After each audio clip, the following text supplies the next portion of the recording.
Welcome to Sex Ed with DB. I'm your host, DB. Let's get into it.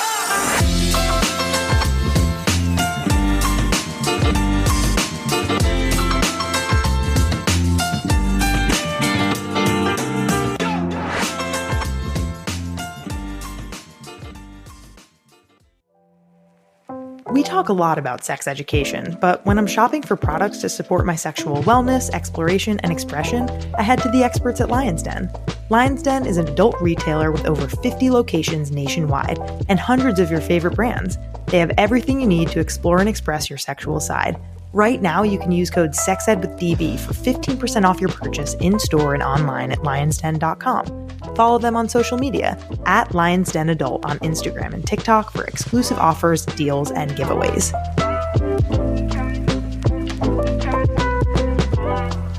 When you think about the words pleasure and power, what comes to mind? If you're a fan, you know my answer will always be the magic wand. But what if I told you the magic wand could fit in the palm of your hand? Say hello to the Magic Wand Micro. The Magic Wand Micro may make you wonder how it can possibly represent a brand renowned for power. But once you turn it on, this impossibly powerful, multi-function, multi-speed massager proves it's a magic wand through and through. Same magic, now in pocket size.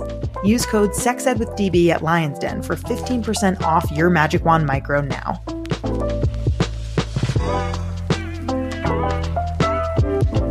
Let's talk about a lube I absolutely love, Uberlube. Uberlube makes sex better for everyone by reducing friction and increasing pleasure. Whether you're using it for solo sex, sex with a partner, or both, Uberlube has a long-lasting performance that lets skin feel skin. It has simple, body, and condom-friendly ingredients, is scent and color-free, dissipates when no longer needed so there's no sticky residue, and is recommended by leading doctors. Use code SEXEDWITHDB for 15% off at uberlube.com.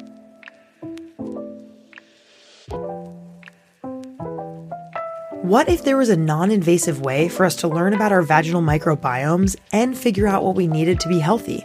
Day has us covered with their new at-home vaginal microbiome screening tampon. That's right. Day uses a non-invasive at-home tampon screen that will help you understand your risk of vaginal infections like yeast infections or BV, STIs, fertility implications, and other gynecological health complications. Get your at-home vaginal microbiome screening now at www.yourday.com, and that's day spelled D-A-Y-E, and use code SEXEDWITHDB for 15% off at checkout.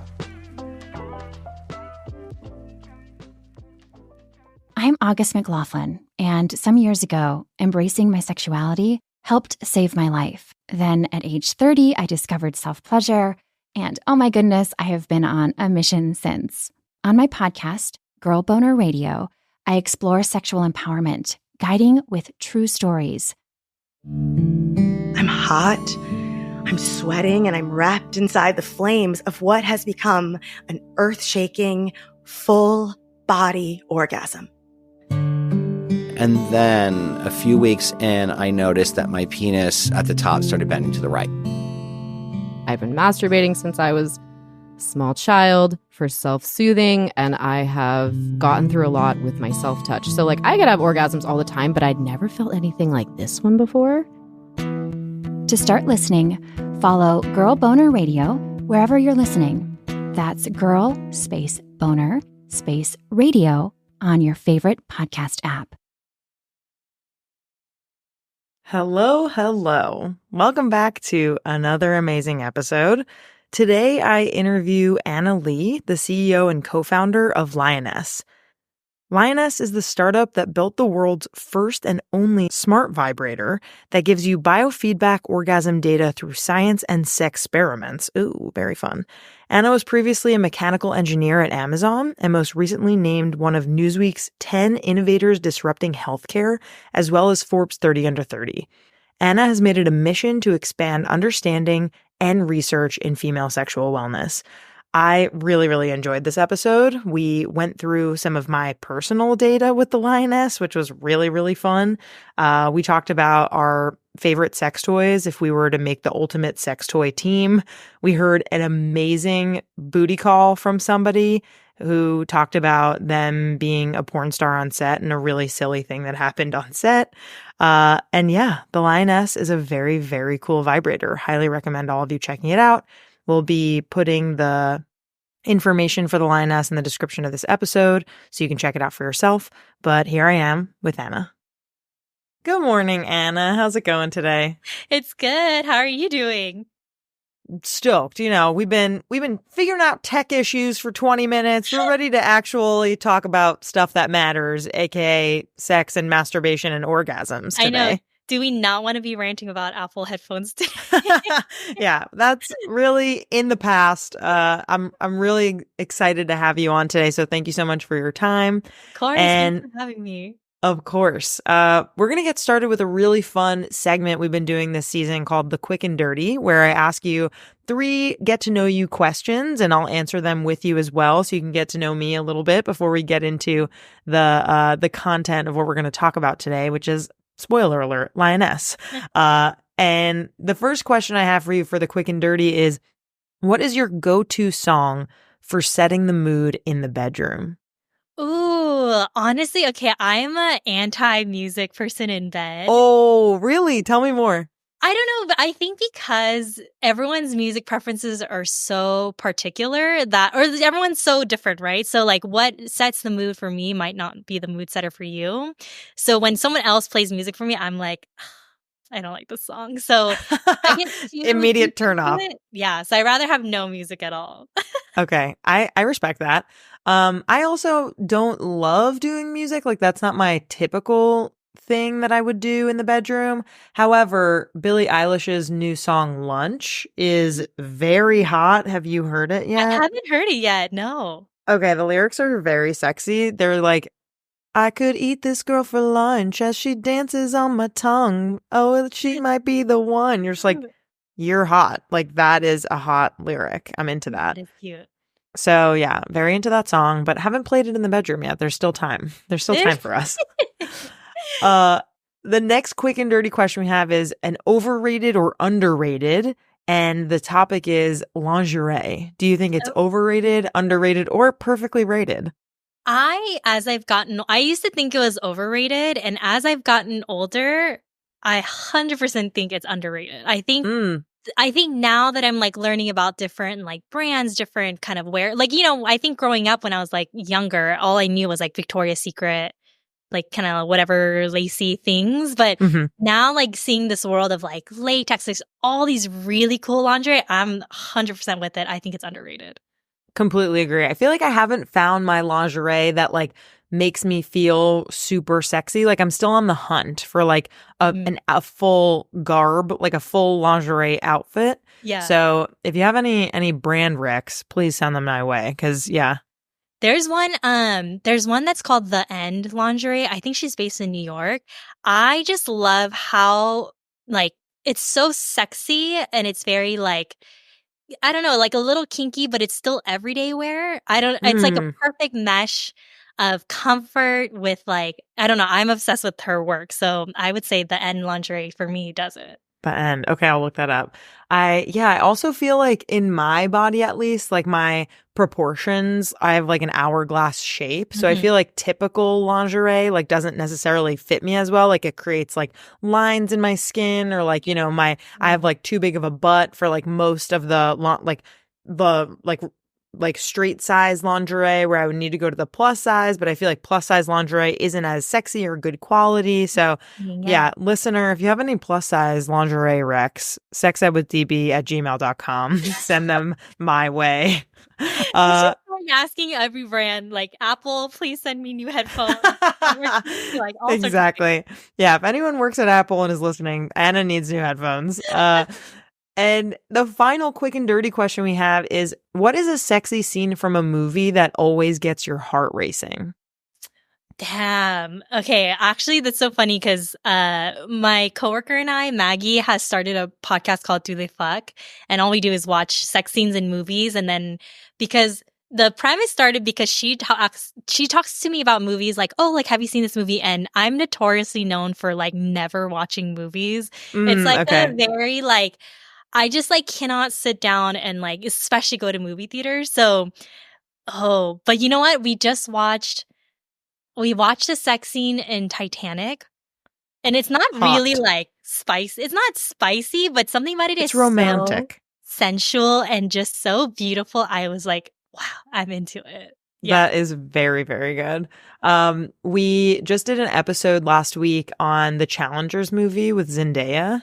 And I don't know if you've seen that one, according to your self-proclaimed lack of TV and movie watching. I would guess not, but it is very good. And I would say we had a conversation about the threesome scene, because you've probably seen the memes on the internet about it, where it's like Zendaya.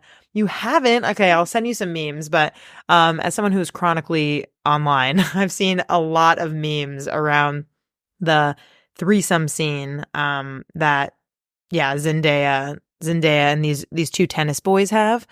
But if you haven't listened to that episode, definitely go back and listen. But one other scene, that the first thing that came to mind was just like the hot scene from The Notebook. I mean, I feel like it probably is because I was like in middle school or something when I first watched that and was like really coming into my sexual awakening. But I was like, this is like rough and sexy, and they are hungry for each other. Like, that is very hot.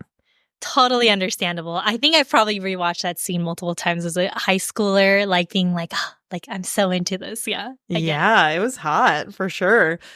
Okay, well, let's get into Lioness. The entire reason that we're here today is to talk about your amazing company. And I want to know what sparked the idea for Lioness. And was there a particular moment or experience that really made you think like, oh, I have to create this? Like, this is, due to X, Y, and Z happening to me in my life. Yeah, like I think as we get this question, I think now I've pretty much like simplified it to like what, like I wish I could say like one day I woke up and we're like, yes, we should do this company. Like a light bulb. Like we've been doing it for 9 years. So it's been definitely a journey of like learning and changing and all of this. But I think really like at the core of it was one, I was a mechanical engineer at Amazon. And I was like building hardware devices. And I think one of the biggest things I've learned was that like when we say things are engineered with women in mind, or like some product is unisex, I realized very often that wasn't truly the case, because it's typically engineered by like these cis men who, have the best intentions, but, they don't have like the mind of like, oh, well, if somebody's holding this tablet, like, does this fit all different hand sizes, like all these different things? And I think that was the first moment I was like, I feel like there's some sort of superpower of being like, for me, like being a woman and being an engineer, there's some nice intersection of like being able to think about things beyond how things have been built over time. And then luckily, I think around that time, I met a CEO of a different sex toy company. The company doesn't exist anymore, so I feel fine roasting it a little bit. But I did think it was a really cool product, and I do have one of them still. And I was like, how do you know what you're building like works with people with vulvas? And he was like, oh, this is industry standard where you put it on your nose, and that's what a clitoris feels like. And I get it to the extent of, like, I get that we still do it in this industry, right? Like, if you go to a sex toy show, they'll be like, oh, put it on your nose, like, feel how powerful it is. But to me, like, saying that is the answer to making sure that you built a good product, what felt so bizarre to me. And I was like, this just seems like every moment of my life where I felt so scared of my body or felt so insecure, or like something was wrong with me. If I bought a toy, it didn't work for me. And then me being like, man, is something wrong with me? And I realized that it probably was that the product was like not built with me in mind. And it wasn't me. It was that this is just how products have been made for so long. And so I think we had this big aha moment as founders being like, I think we could build a better vibrator. So we started going into, well, what kind of vibrators can we build? And us wanting to bring technology into it and realizing that as much as we wanted to make like a super robotic, wild, high-tech vibrator, what people asked us for the most was like, they would just want to feel normal in their body. Like they want to feel like they understand it. They want to know that like what their body is doing is like is okay. And it's like, it's normal. Like it's almost like permission for self. And so I realized like, I think the biggest thing for us was to give the answer of a biofeedback vibrator and give information about your own body.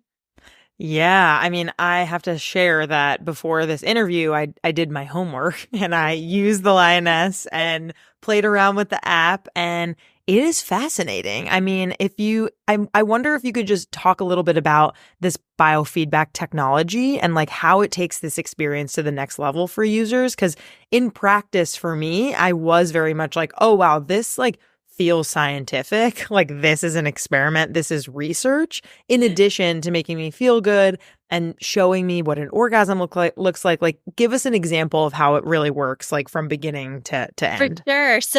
So we have 4 sensors in the shaft of the vibrator. So what we're measuring is involuntary pelvic floor contractions. So how your vagina or anal muscles squeeze and relax involuntarily. It's one of the best indicators for arousal and orgasms, which has been previously in research very often used in pressure or force sensors to measure those contractions.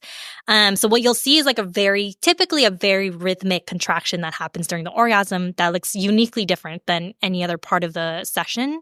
So the goal is that you would use the vibrator, you can pair it to your app, you can actually see those pelvic floor contractions come in, and you can see how it changes with things like lack of sleep, change of medication, stress, caffeine, all these different things. So the idea is that we want people to be like little self-experimenters, scientists, explorers with their bodies, and then understand what's changing, what's not. We always make the case like we do it with everything else in our life, like fitness, nutrition, sleep, all of those things. And the only way we know how to improve is because we get information about ourselves and being like, oh, you know what? I'm not going to drink this glass of wine today because I know I'm going to get really bad sleep. So that same concept, we want to bring it into people's understanding of sexual pleasure. Yeah. And what has the response been so far? Like you've been building this for 9 years. Like what are the different phases and like where are you guys now? It's really interesting. I would say like, I wish I could say it was like, it's totally like rainbows and unicorns. It's honestly such a tough space. And I think everyone in the sex tech industry knows how much respect we have for each other because it's a really hard industry to, I think, build in. 1, there's not that many companies.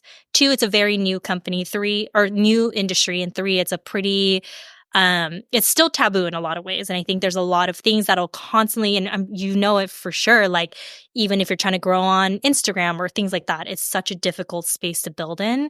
I would say it's always been interesting, like the reception. It's a mix. I think some people will be like, I don't know why this is needed. I think especially in the early days as we were pitching to a lot of like male investors, and not saying like men don't know shit, but at the same time, like it just was so much of like, well, like, why do you need this? Or like, should we make this like a game where it's a competition on like who has the most orgasms? Like there's a lot of, I think, things where we misaligned in what our mission was, which was to expand the research around this area and get information and data about ourselves.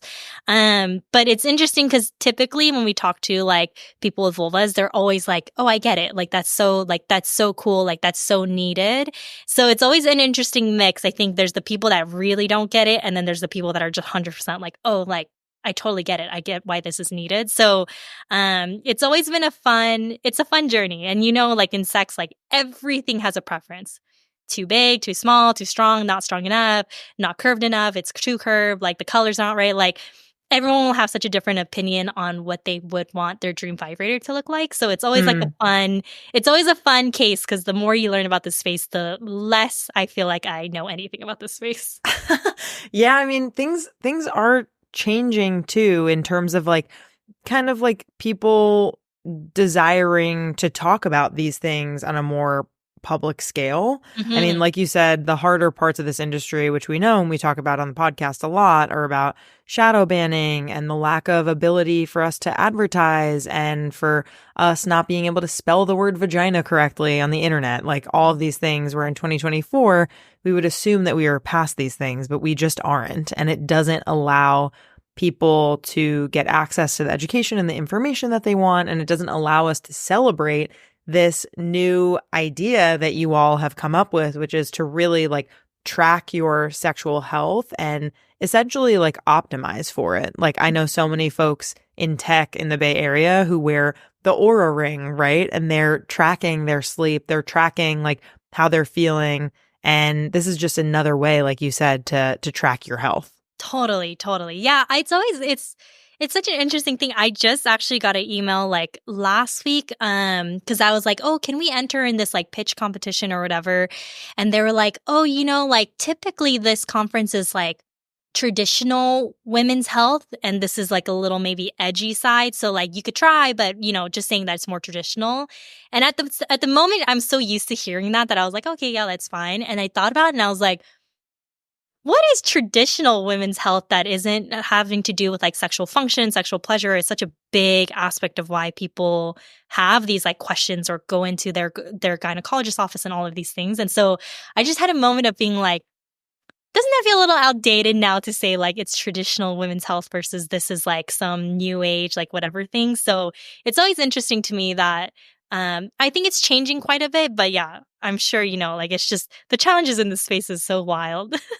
Crazy. Yeah. I mean, I wonder, like, obviously it's not your job to do this, but if you sent an email back to that person being like, hey, like, could you spell out like what you mean by traditional women's health and why that doesn't include sexual health and pleasure? Like that would be maybe not your job, but like a teaching moment for them to be like, okay, maybe we shouldn't like really judge people. Them, Exactly. I know. Maybe that is the bone I'll pick. Because I did have a very moment. I was like driving and I was like, that is a weird thing to respond to. And just being like, wait a minute. So yeah, totally. I agree. It's the only way we'll move the needle in this space for sure. Totes.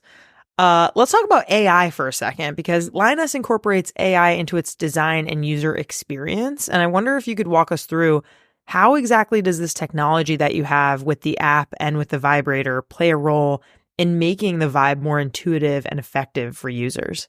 That's a great question. So I would say when we first started building our first prototype of the toy, we did very much like, we were like, let's make it an AI toy. The more you use it, it's going to get to know you better. It's going to move. It's going to vibrate exactly from your biofeedback, knowing like how we're going to alter it. And I think the hard challenge was, as we started looking into the research papers of like sexual pleasure, like what does female sexual pleasure even look like? There was so little research that we couldn't even base any of our AI, like what we wanted to build, basically, we couldn't even build it because there wasn't really like enough data points. Yeah, exactly. Of like, oh, this is what pleasure looks like. This is what it looks like if it changes and all of these things. And so it became a big challenge of like, oh, well, is AI the most important part of building it into our product and all of this? And I think now what's been interesting is that because now we have so many aggregated user data, so all of it's anonymized, what we're looking at is we're trying to figure out like that answer of like, what is baseline? What does it look like for people to have a typical session versus a different session? And so currently with our data, what we're trying to do is especially build out hotspot algorithms. So showing people where they felt the most aroused or like where we predict their orgasm actually being.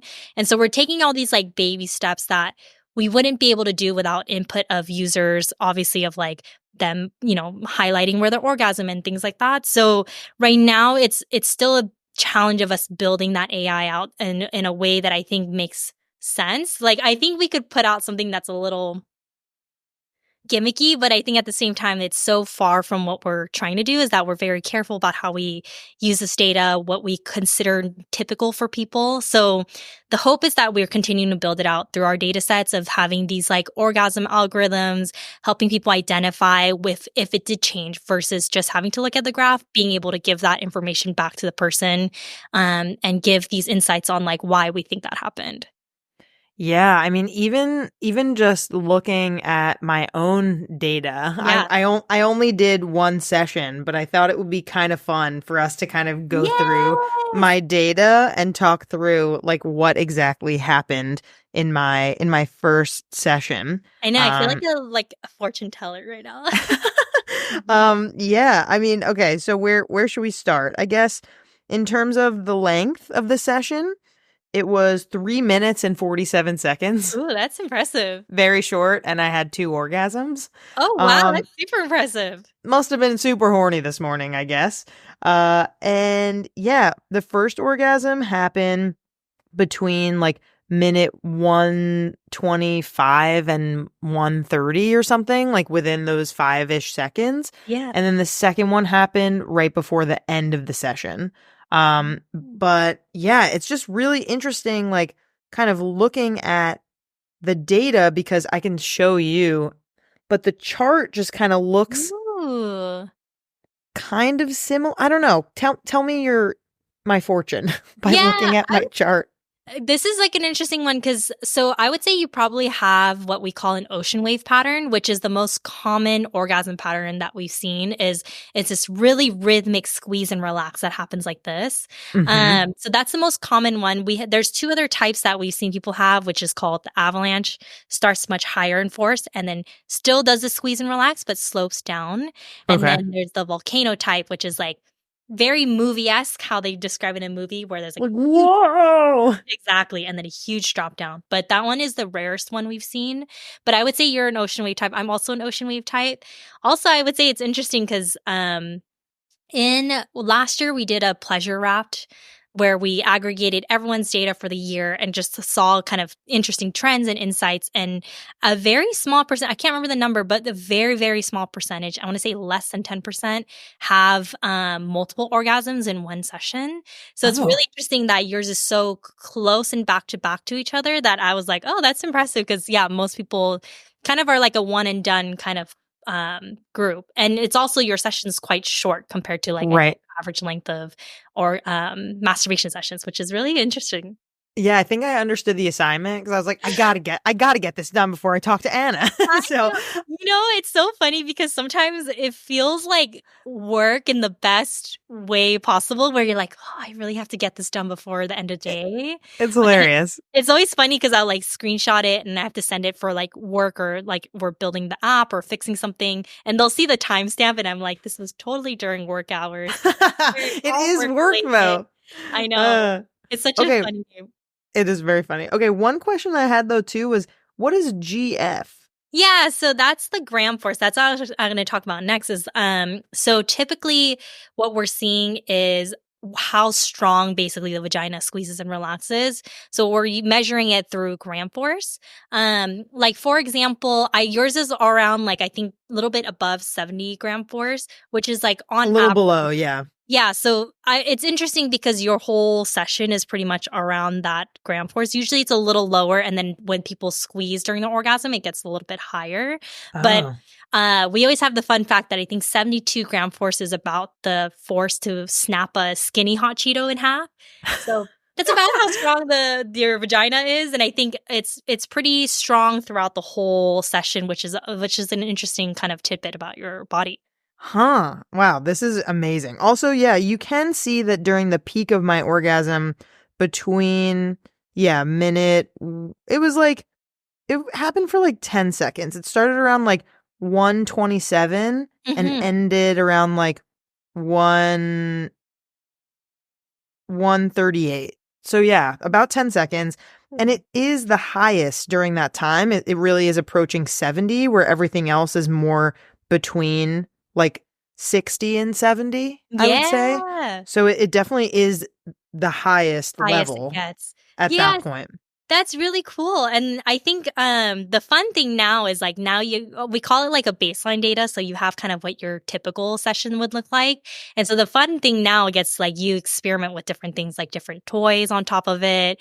Or, caffeine is like a big one that we always encourage people to try if they're into caffeine, alcohol, like all these different things you can try to just see how your body responds and changes. You become like your own self-experiment. Fascinating. Yeah. And one thing I noted too is that I did not use lube just for the first time. Usually, I mean, I like to use lube every single time I do anything sexual, but I just kind of wanted to see like how my body would react to it without kind of sober, like without lube. And I noticed on the box, it said that it's silicone free. So I could use silicone lube with it. Is that right? So our skin is all silicone. We actually don't recommend using silicone lube with it. Oh, you don't? In the same realm as why everyone else says like silicone lube gets a little bit iffy. Right. We always tend to encourage people to do water-based lube in every shape. Got it. Yeah. Cool. Okay, that's helpful to know because I was like, I had my Uberlube ready and I was just like, oh, I feel like usually I can't use this with toys, but it said it was silicone free. But yeah, that's a good note. Honestly, it hurts my soul because I think Uberlube is so cool. It's stellar. Such a cool lube. It's beautiful packaging. I love everything about it. It's unfortunate that it's just not compatible a lot of times with a bunch of toys, but totally. The lube is cool. I'm so into Uberlube. I know, it's amazing. But okay, my favorite water-based lube, I will use it next time. And I'm sure I'm curious to see how that impacts my session. Yeah, that'd be really cool. I've been doing like not weirder experiments, but like now I'm starting thinking like, okay, like what else can I try that's just like totally out of left field for me? So it's been like, it gets fun because you just always think about like, well, I wonder if this would change like my orgasms, or like maybe this will make it different and all that. Totally. And yeah, we've talked about this off the air, but when I did my masturbation experiment last year with the magic wand, I did really similar stuff, right? Like figuring out, okay, am I watching porn? Am I not watching porn? Am I audio erotica or not? Where am I in my cycle? Like what's going on with my stress? How's my relationship connectivity? Like tracking all of these things and seeing how it impacted my sessions. And it was really enjoyable. Like I thought that it was so interesting and different, obviously, than any other work that I had done in the past. And it just taught me that sexual health is equally as important as other parts of my life, as my mental health, as my fitness, as my eating well, as my feeling happy in my relationships. Like it just really is so clear to me that that's such an important piece of the pie and we don't regard it as such enough. No, I agree because I get it that sex, I mean, at the end of the day, sex should be fun. I'm not saying like you need to be recording every single session being like, dear diary, this is how I felt, like all these things. But I agree in the same way that, for example, I have my Oura ring. Like it's nice to know moments of like, oh, this made it different, or this made me have better sleep or better inactivity time, like all these different things. And I think like the argument that I make is that some people will be like, but maybe sex should always have a little bit of mystery and all these things, which is fine. But I would say as a whole, maybe our society hasn't proven successful with leaving so much mystery to sex. Like maybe it is better to have a little bit more information, understanding, and knowledge. And so I always tell people like maybe it's worth exploring this as an option because clearly if most people I talk to, especially in the US, like all of us had such poor sex education, like maybe it's not good leaving things to mystery and making yourself wonder all the time if your body's okay or if it's not normal and all these things. So I always say like, well, yeah, I think there's still a little mystery. I don't track every single of my masturbation sessions or sex sessions being like super analytical, but it's nice to know like moments of being like, oh, this changed or this made it better or this made it worse. Absolutely. Yeah, I'm all for there being some spontaneity, but when it comes to too much mystery, like we really have to be thinking like, who does that benefit? Yeah. And like typically in like cis straight relationships, like the man is the person who gets to like call the shots or shares the power or has the responsibility of like pushing up against the wall and blah, blah, blah. And there's all these expectations, but it's like, if we're not actually talking about what we want, then why are we to assume that that person gets to decide what is good for our body? Agreed. 100%.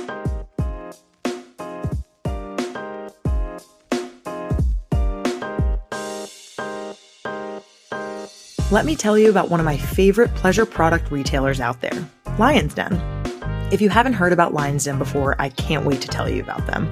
Lion's Den opened its first retail facility in Columbus, Ohio in 1971. That's right, over 50 years ago. Since then, they've grown to more than 50 outlets throughout the US, building their reputation on high-quality products, low prices, and a knowledgeable sales staff who can help you find the perfect toy. One of the many things I love about Lion's Den is that they advocate for a sex-positive perspective on intimacy and sexual well-being, and strive to break the stereotypes and stigma surrounding sex by providing comprehensive educational resources to empower everyone to enjoy life to the fullest. They are simply amazing. Lucky for you, Lion's Den is giving my listeners an exclusive discount of 15% off your purchase, in-store and online with code SEXEDWITHDB at lionsden.com. What are you waiting for? Get your amazing Lion's Den toy now.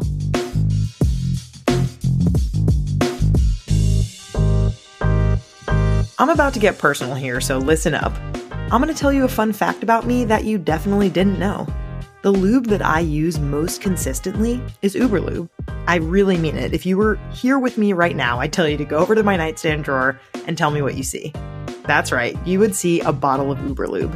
If you've never heard of Uberlube, let me tell you about it. Uberlube is a silky smooth silicone-based lube recommended by leading doctors, and its body-friendly ingredient list makes it widely used by people with sensitivities to lubricants. Another amazing thing about Uberlube is that it doesn't leave a sticky residue like water-based lubes do. It lasts for a long time and doesn't stain clothing or bedding. I have 3 bottles of Uberlube on my bedside table right now, ready when I need it. If you're someone who wants to feel more pleasure in the bedroom, use code SEXEDWITHDB for 15% off at Uberlube.com. Trust me, it's amazing.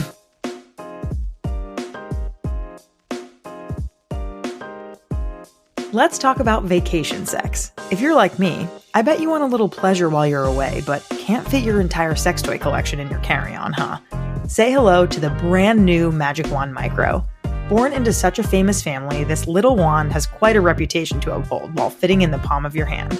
Same magic, now in pocket size. Use code SEXEDWITHDB at Lion's Den for 15% off your Magic Wand Micro now.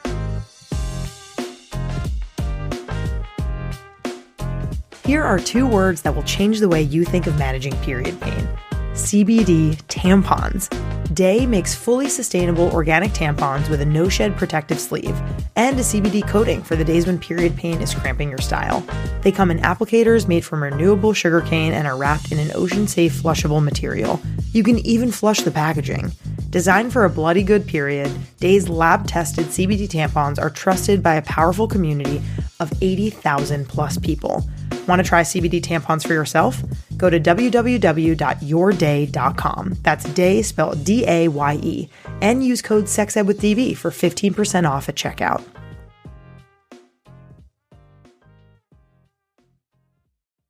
Let's talk a little bit about the data and like privacy for Lioness. Because, you know, obviously super intimate content, literally showing you my orgasms here. I'm wondering, how do you prioritize and safeguard user privacy?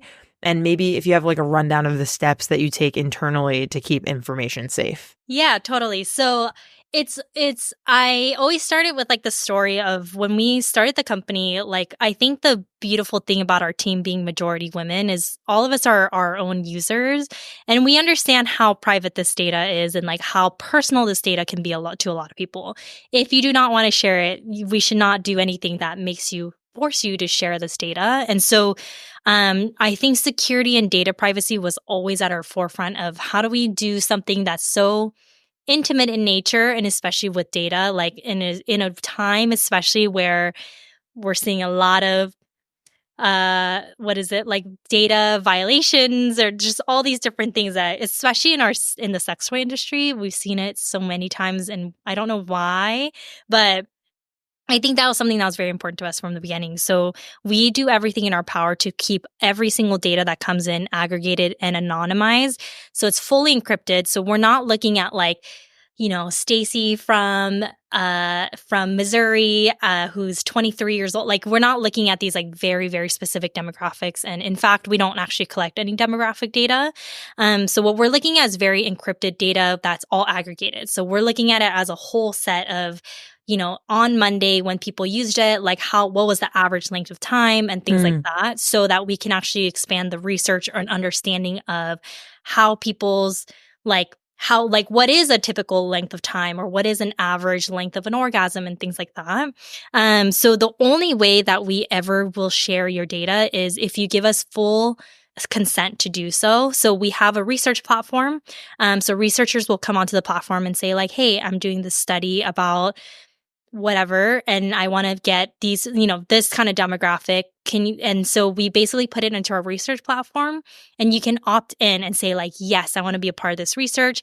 And that is when we'll connect your data to that researcher and give us permission to basically pull that data and send it to the researcher.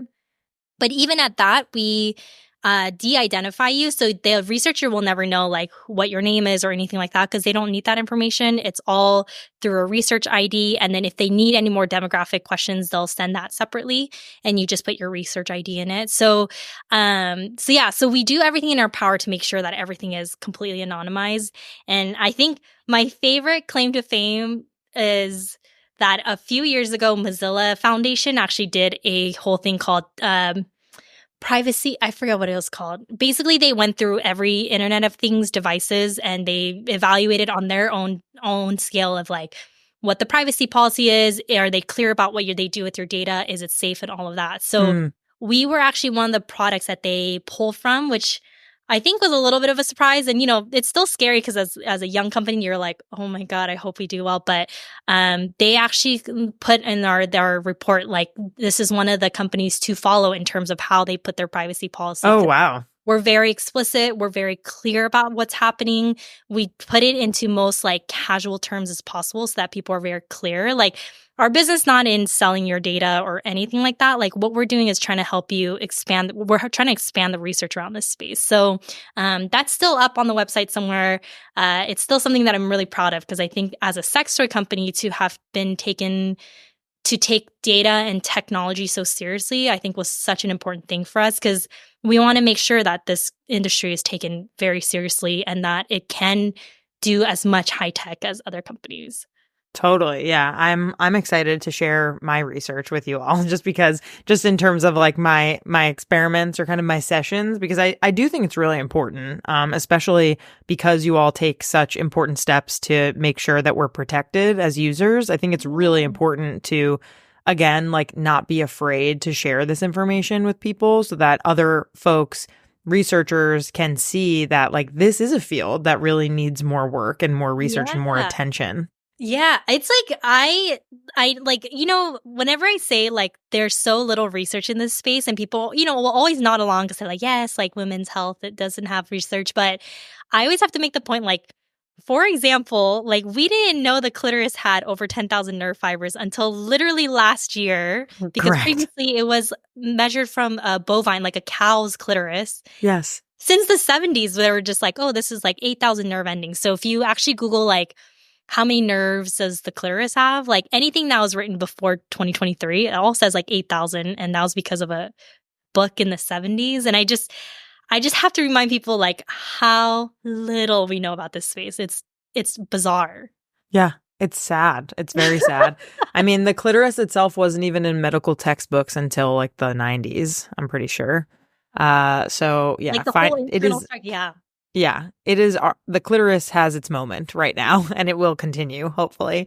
I just have one more question before our next segment, which is stories from users, right? Like, obviously, they're anonymized, but I'm just kind of curious for the folks that do want to share their story with you and with the world about them using the Lioness. Like, what has been surprising? What kind of feedback has influenced what the Lioness looks like today? Yeah, that's a great question. I would say, I think when we first started, the most humbling and the most exciting thing that we learned was when you build first, you build a product and you say like, this is who you think your target demographic is going to be.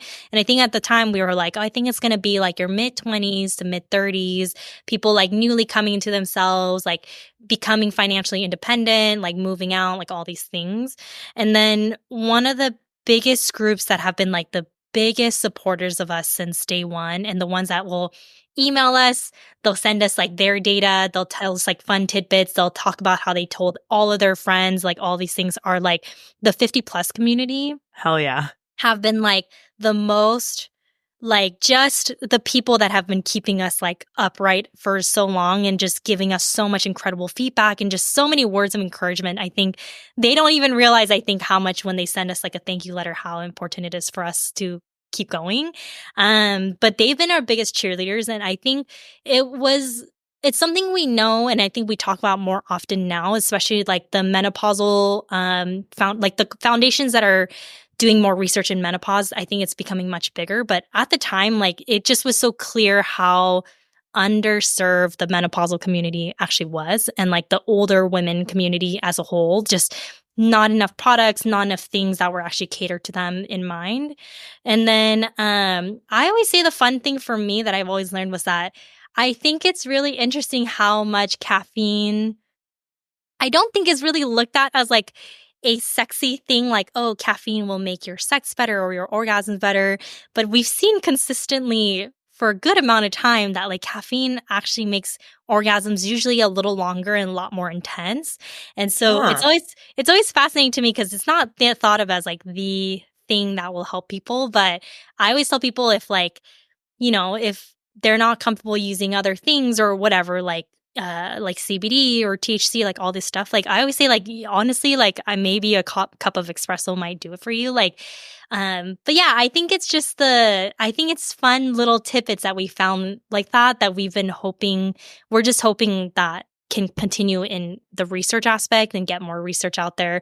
Obviously, these are all anecdotal, but, yeah, I think it's just little fun stories like that. Or like we had an athlete who had a concussion and she actually saw her data completely flatline. And then as she did physical therapy, her data came back. And so that was something we thought of how interconnected your entire body is and how, for example, traumatic brain injuries like a concussion could be like there can be a correlation to how your sexual function works as well. And so yes, I think there's just so many interesting little things that we don't know. And when we hear from our users like, oh, this interesting little tidbit, we're like, someone should do a study on this. So yeah, totally. Little things. Wow, the caffeine thing is really interesting. I'd be so curious to see a separate study on that. I really want someone to do like a caffeine specific one. I think it's really interesting. I mean, it's a stimulant, so it kind of makes sense to me. If like your blood is pumping a little bit more, then that tracks to me. We just had an episode with a person named Annie, and they had a brain injury, and it was all about their new book, Sex After a Brain Injury or Sex with a Brain Injury. And it's just a really fascinating thing to hear someone talk about like how that impacted their life, their partner's life, and like what that really looked like in terms of communication, pleasure. Like they mentioned that when they had orgasms, they had migraines, like just really intense, interconnected stuff. The brain is your biggest sex organ. And yeah, it was a really great episode. Highly recommend, listener, if you haven't heard that one, to go back and hear it. And that is all we have for that section. We're moving on to another segment here. So thank you so much for telling us all about Lioness. Such a great toy, such a wonderful product. We'll make sure to link it in the description of this episode. But on to the next segment, which is called Sex Toy Team. And we're going to build our sex toy teams. We're going to each do them based on these roles. Okay. So there are 5 different roles. So I'm even thinking if I know 5 different toys, but the first one is the rookie. So the toy that might be new to the scene, but it's making waves. The second one is the bench warmer, the toy that's a classic standby, maybe a bit overlooked, like underrated, but still dependable when you need it. We have the all-star, and I'll reread these. We have the all-star duo, toys that work together in perfect harmony to create an unforgettable experience. So think of these toys as a dynamic duo. On their own, they might not blow your mind, but together, whoa. We have the game changer, the toy that revolutionizes the game. It's got something new, cutting edge moves that leaves you wondering how you ever lived without it. And the last one is the MVP, the toy that steals the show every time. Bing, bang, boom, gets the job done.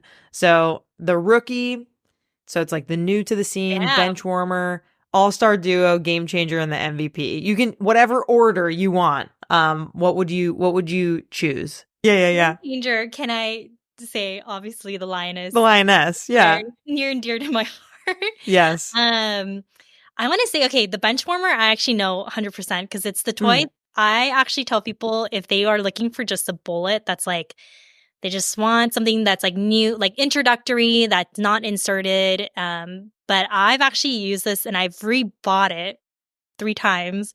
Not sponsored, clear, obviously, but the Jeju's, the rabbit, the one with the like 2 rabbit ear bullet. Oh, yeah.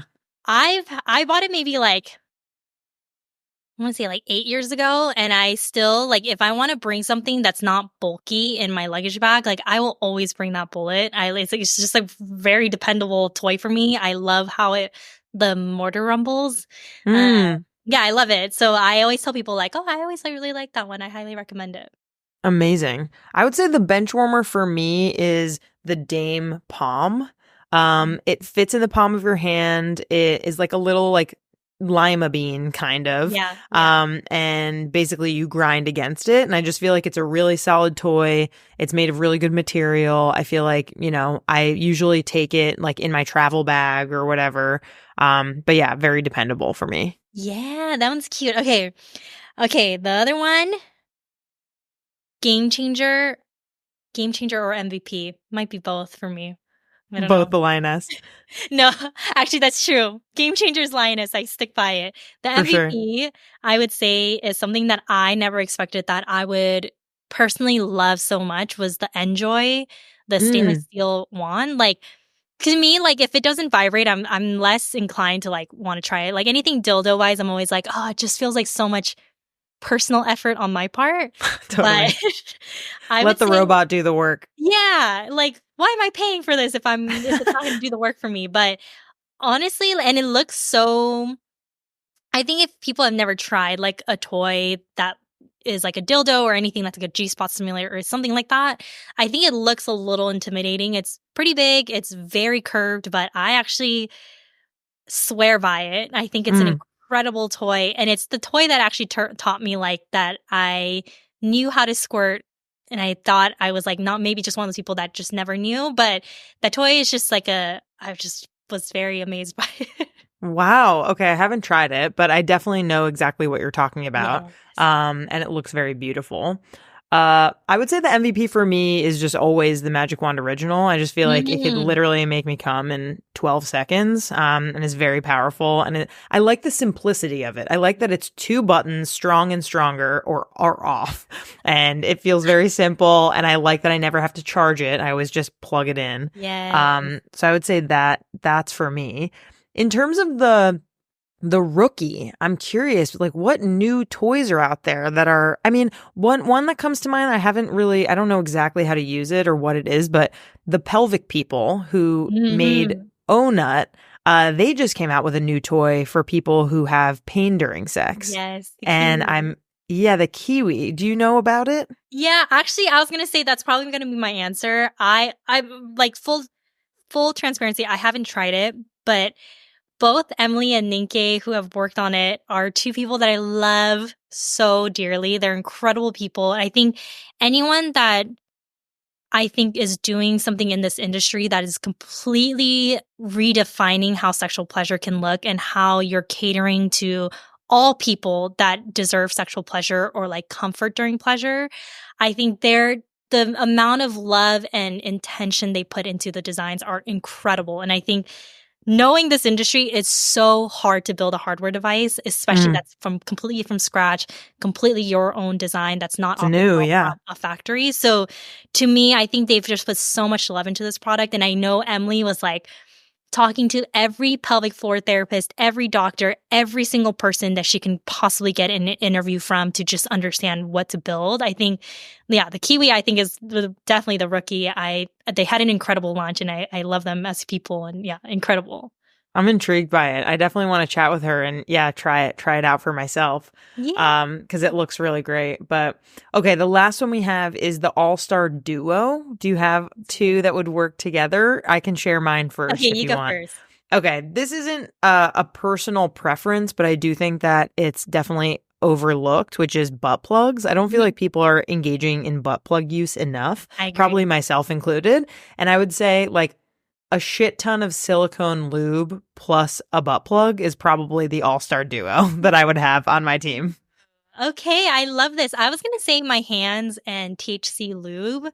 Oh, but I love it. I might, after you said butt plug, I have this butt plug that it's from Hedonic Glass, I think. It's like a glass dildo, and they put like the prettiest little flower inside. It's so beautiful. It's like incredible. And I think that plus my hands, it was always reliable. True. Either that or THC lube. I think THC lube also doesn't get enough love. Also, obviously really hard to attain depending where you live. Even in California, it's hard to find. But I think it just does something that's very interesting. I would love to see more research on like why it helps so many people, why it creates that sensation that it does for me. Like, I would love to see more research on it, but I think that's my duo too. I love that. It. Good answer. I love it. Okay, Anna, we have one more segment. Thank you so much for being here. This has been so fun. I feel like our sex toy teams could easily battle it out and be equally as fantastic. And the next segment is called Booty Call, where listeners can share voice memos, basically, of, a story or a question that they have or something they've been experiencing or where they need advice. And so we're going to hear it right now. Ooh, okay. Hi there. I have a comedy sex story to share. So, my name is Rachel Steele, and I am a porn star. I was going to share a funny story about a shoot. So, I was doing a handjob, blowjob scene with a male model, and we completed the scene correctly, if you know what I mean. And it just so happened that his role was he was an electrician. He was on a tall ladder fixing a ceiling fan, and I climbed up 2 or 3 steps of that ladder and gave him a blowjob to completion. So we had to get the money shot, so we were sure that he came all over my face, neck, and chest. So I turned to the camera and did my usual smile and wink, covered in cum. And then I proceeded to quickly wipe it all off because I was going to climb down the ladder and go on to the next scene. As I wiped it off, my cameraman / partner at the time said, "Wait, I wasn't recording that. You got to put that cum back on your face." So I looked down at my hand with all of this creamy goodness and tried to dab it gently back to where it was previously. This is so good. Wow. That is one of the best stories that we have ever heard on this podcast. That is so professional of her, because I would have been like, wrap it up. I'm done. Like, hashtag over it. Figure it out. Like, that's amazing.